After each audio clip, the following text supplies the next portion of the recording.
He insulted me, saying I don't want a kid like you, he smirked. I was shocked to see my dad laughing in a teasing way.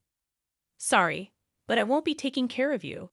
You're in high school now. You can manage on your own, right? He added. I'm running off with my lover, so don't try to contact me again. Right after my mom's passing, my dad skipped her funeral and revealed he was running away with his girlfriend. I was deeply disappointed with him, and I didn't feel like stopping him. Go ahead. I won't reach out to you, thanks. He left the house, saying, I'm fortunate to have an understanding daughter like you. I believed we'd never cross paths again. Despite what a lousy father he was, I felt almost relieved to be free of him. Surprisingly, just 3 days later, I received a relentless call from him. I considered ignoring it but chose to pick up. Who is this? Then my father on the other end of the line said something unbelievable. My name is Emily Young, a fresh high school student. You might think I'm enjoying the typical high school life, but my home situation is far from ideal, all because of my father. He was a well-educated, leading accountant, often the subject of envy. However, his true character wasn't admirable. He had a habit of looking down on those with less education, including my mother, who only finished high school. He frequently belittled her, saying, a high school diploma is embarrassing. Without me, you couldn't survive in front of me. Despite what he said, she struggled to be financially independent and couldn't divorce him. She always encouraged me to study hard, emphasizing the importance of getting qualifications for financial independence. Don't end up like me, earn your own living, she'd say, reading books to me since my childhood. Even though my father earned well, he provided only the bare minimum, and my mother couldn't afford to buy books for me. So she often took me to the library, where she would read to me. Thanks to that, I got into a prestigious private school. However, my high-achieving father wasn't proud of me at all.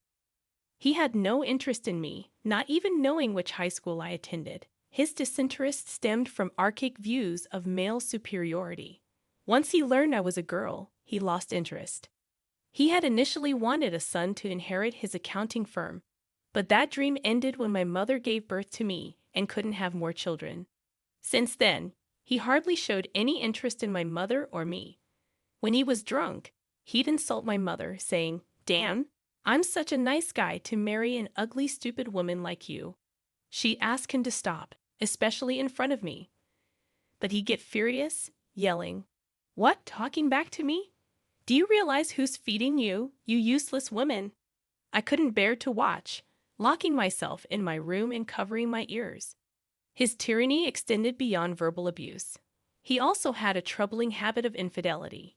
Using work as an excuse, he frequently arrived home late, sometimes not until morning. Over time, he started emanating the scent of women's perfume, which repulsed me.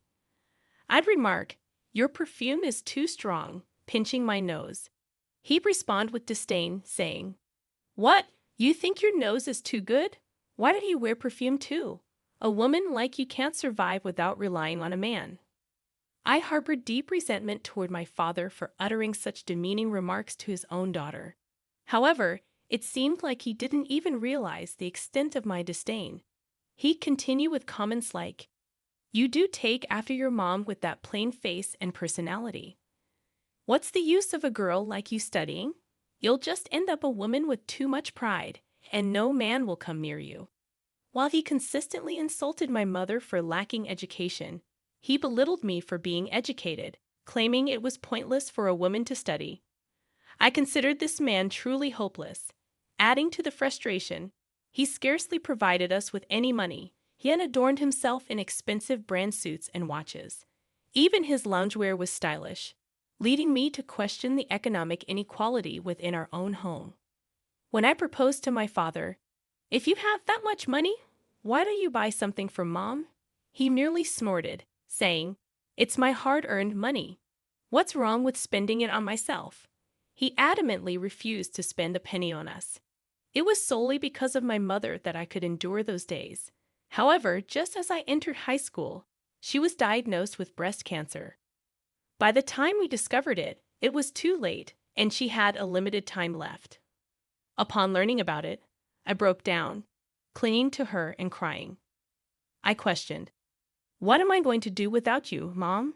But then, considering the situation, I didn't want to cause her any more worry because of me. Since then, I made an effort to spend the remaining time with her as joyfully as possible. When I visited her in the hospital, she would say, "Sorry for troubling you every day, Emily. You have schoolwork too.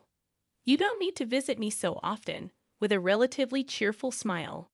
I responded, "I come because I want to see you, Mom. Plus, staying at home means dealing with that drunken father of mine. I can't stand even looking at him." Hearing this, my mother's expression turned a bit sad. "I'm sorry for making you feel that way about your father. I'd always hoped you and your dad would get along." Irritated, I replied, "I'm sorry, Mom, but that's impossible. You do all the housework and take care of me, and he just looks down on you for it." My mother sighed slightly and said, "That's because I'm of no use in society." Trying to reassure her, I said, "That's not true, Mom," but she just gave a faint, sad smile. My father never visited my mother in the hospital. He rarely came home either. On the few occasions I did see him at home, I asked him to visit Mom, but he refused. "I'm busy with work. You, her daughter, should visit her.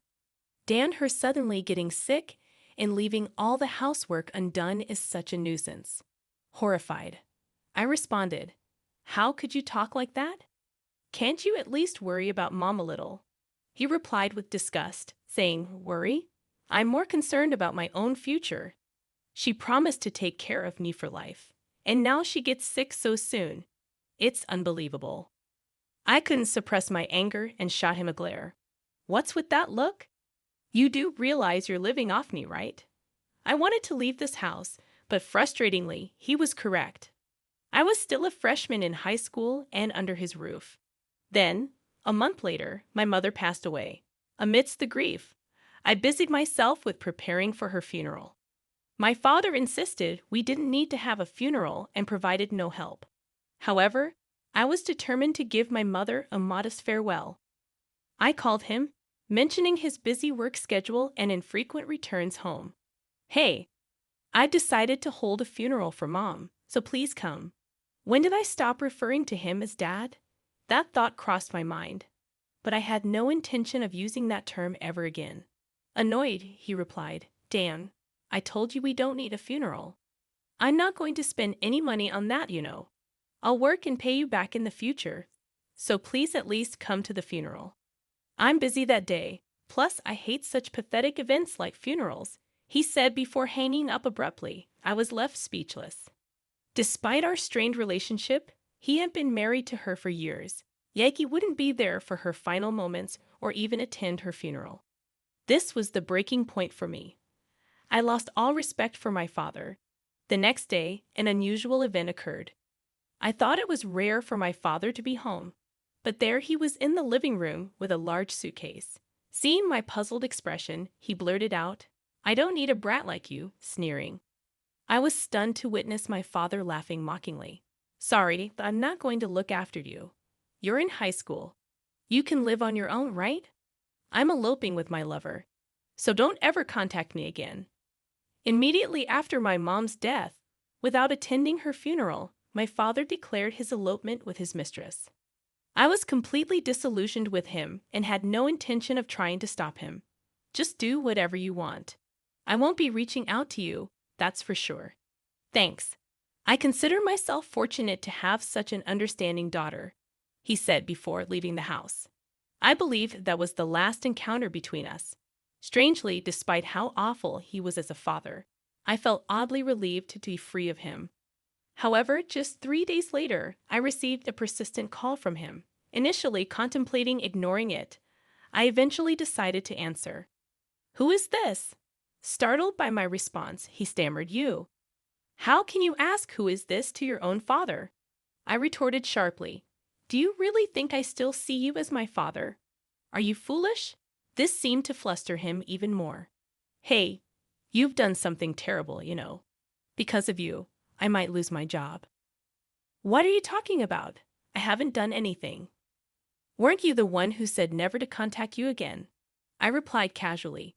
Then, at the height of his anger, he shouted over the phone, "Is this really the time for that? I know what you're doing." Listening to him seething in anger, I couldn't help but laugh. Yes, he was right.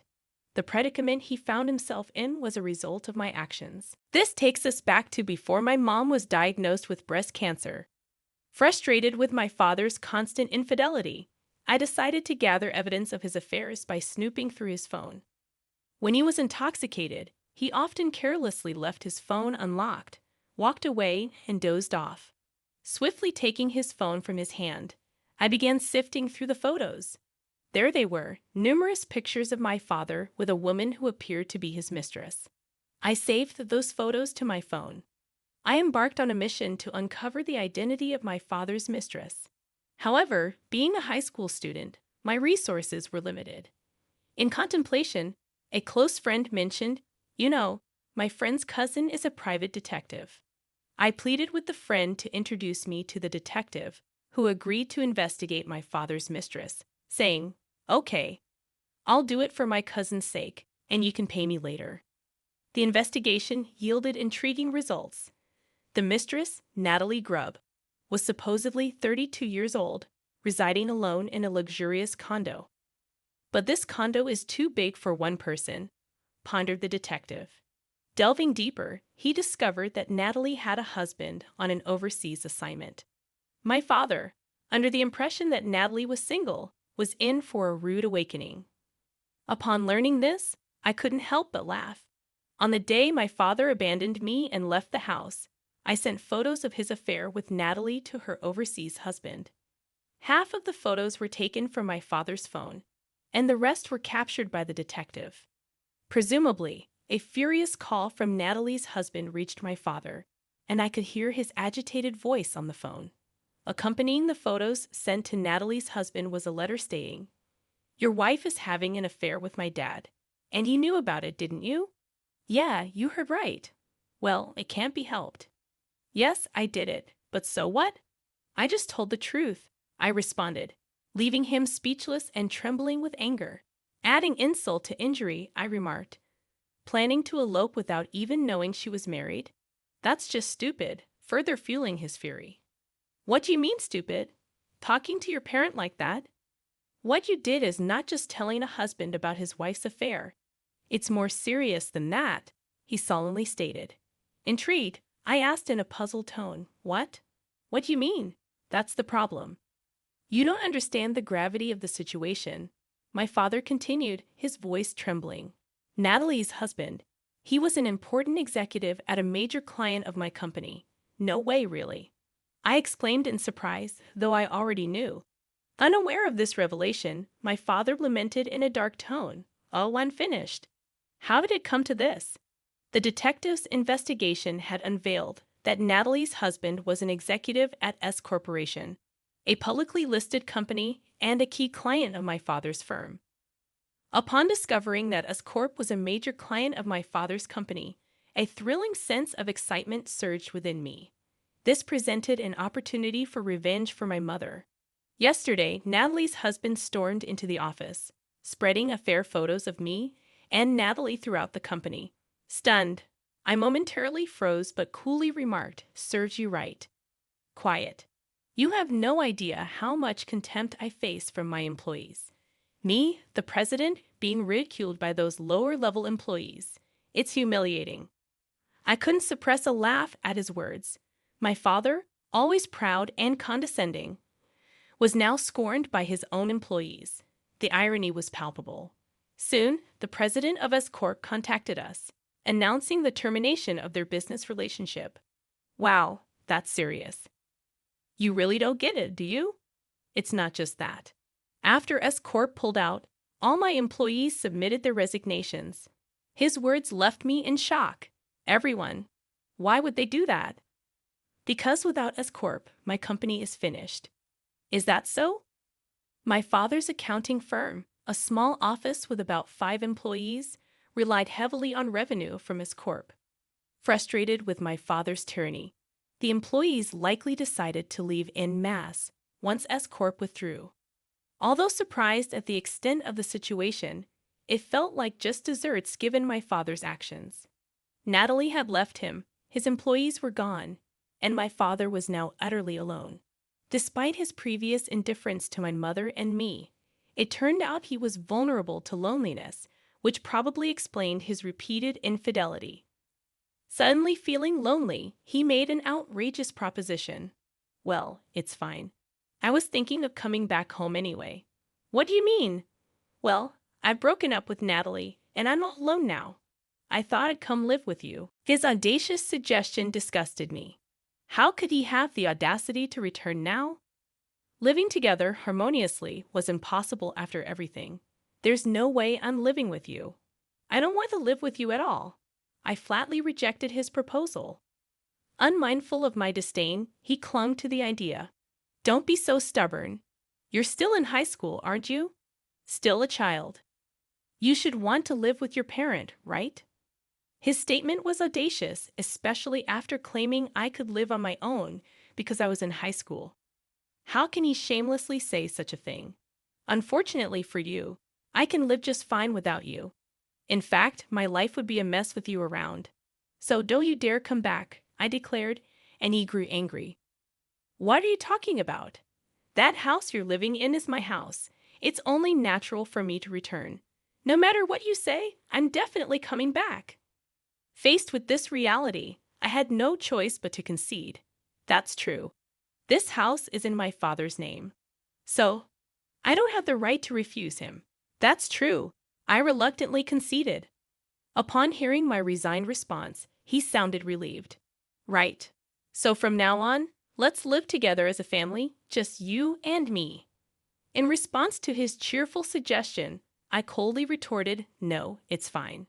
I'll be leaving. What? What do you mean? Where are you planning to go? My father asked, surprised. I'm going to my grandparents' house in Nebraska, living with you. No thanks. It's my mom's parents' place.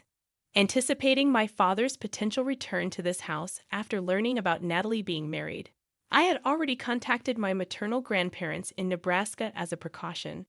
They readily agreed to take me in. My father's parents, much like him, were selfish and unmanageable, so I barely kept in touch with them.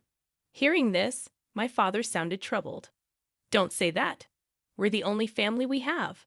I'll change my ways. Let's live together, he insisted. But I said, I know what you're up to. You just want me to take care of you, right? You're just worried about being alone and dying alone, I accused him. No, that's not true. Look, you said you want to go to college, right? I'll pay for it. If you don't live with me, I won't pay. Are you okay with that? Faced with his intimidation over the phone, I replied simply, I'm fine with it. What? Don't be so stubborn. Planning to work part-time while attending college. It's hard, you know. Just give up on that idea. As usual, my father belittled me. But I informed him, I have the life insurance money that Mom left me. He sounded completely taken aback. Life insurance? You mean she had a policy? Yes. After my mother passed away, she had made sure I wouldn't struggle financially by taking out a life insurance policy. She had become ill after giving birth to me, and that's when she started worrying about what would happen to me if she fell ill again and left me alone.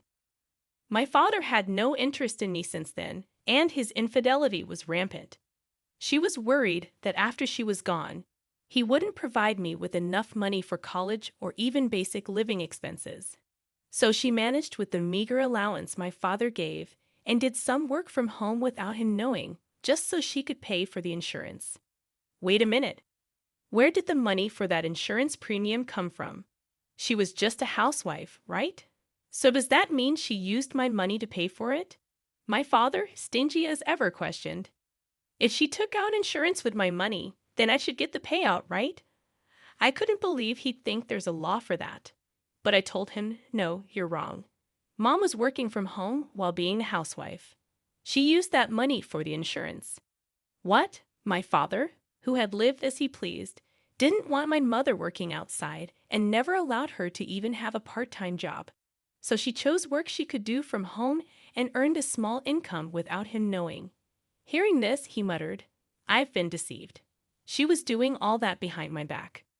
I couldn't hold back my anger at his words. Deceived. Really? Can you believe it? She struggled so much because you only gave her the bare minimum to live on. All my clothes were bought from auction sites. I never got new clothes. I don't think she ever spent money on herself. He was silent, unable to make a sound. And yet, you are out there splurging on brand-name goods and luxury items, enjoying life alone. You're the worst. But I had to spend on my appearance for work. Those extravagances you're talking about, they were for entertaining clients, he tried to justify. But I wasn't fooled. Sure, there were some client entertainments. But I also knew about the trips and lavish meals he enjoyed with his mistresses, while never giving a single gift to my mother or me. Recalling all this thoroughly disgusted, I said, "That's enough. I've lived with you for over a decade. I know what kind of person you are. Sorry. But don't ever contact me again," I said sharply. Despite my father raising his voice, saying, "Wait," I didn't care and hung up the phone. Following that, it appears my father's company faced rapid bankruptcy. He had been misusing the company's funds for personal gain, relying on revenue from S Corporation. Once the ties with S Corporation were severed, his company swiftly crumbled financially and declared bankruptcy. Post-bankruptcy, job opportunities eluded my father, and his income plummeted. The industry quickly caught wind of rumors about his affair with the wife of an executive at S Corporation, severely damaging his reputation. Despite his pride, my father, unable to offer apologies, struggled in sales and found himself adrift. Eventually, he couldn't meet mortgage payments and had to relinquish the house. Turning to his own parents for assistance proved futile, as they rejected their selfish son. Disowning him, they declared, "He's no longer our son."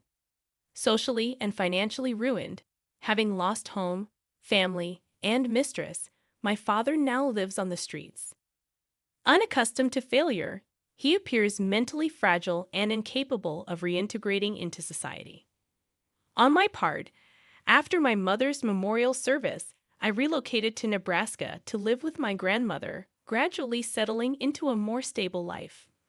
Much like my mother, my grandmother is kind and an excellent cook, providing me with a more comfortable life than my time at my parents' house. During my days off, I visit my mother's grave with my grandmother, savoring Mont Blanc's cake, her favorite. On our way home, my high school life is thriving, and I'm enjoying happy days with friends, attempting to compensate for the challenging times I faced. Yet there are occasions when I miss my mother and find myself shedding tears. Although I believed my grandmother and others were oblivious, it turns out they cared. One day, to my surprise, she brought home a puppy, stating, "I thought it might help ease your loneliness a bit, Emily. You said you love toy poodles, right?" "Yes, I love them. Having a dog has always been my dream," I replied. And my grandmother beamed warmly. Enchanted by the puppy's enthusiastic tail wagging and affectionate licks, I resolved to gradually increase my happiness in this way.